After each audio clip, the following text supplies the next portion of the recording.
Originally, our mastery chains had tasks. You had 10 steps, and each step would be to go do a certain task. That didn't give much depth to what was going on.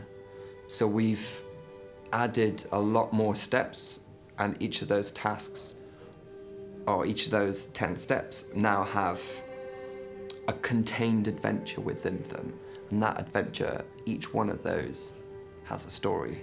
So the quests are more specific, and slightly more guided, and more kind of, hopefully more interesting and memorable.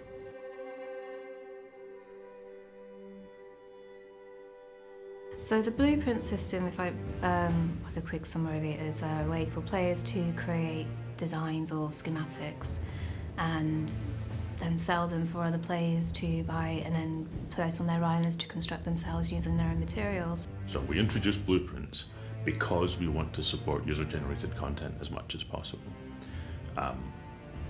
The usual challenge has arisen, and that is we want to find a way to let people do user-generated content, but that also fits with a sort of RPG's progression-based game.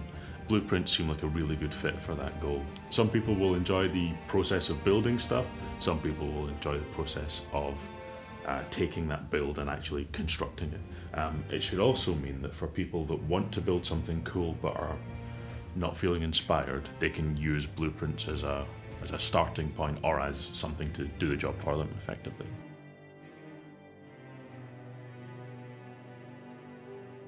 So we know that when you play SkySaga with other players, that's when it feels the most exciting, that's when it feels the most engaging. And we kind of wanted to allow players to get involved with group activities and group adventuring and make that easier for them to do. Although you can have friends in the game already, you're very much doing everything for yourself right now. It's very kind of, you could, if you wanted to, ignore all the other players in the game. And we want to make it so that the game is much more connected and community feeling. Well, we really wanted to give our players that extra challenge. So you've been out on adventures, you've been getting all the different materials to do your new armor, but what do you do next? So we wanted to give a very experienced player that extra challenge of actually now take your gear and see what you can do with it.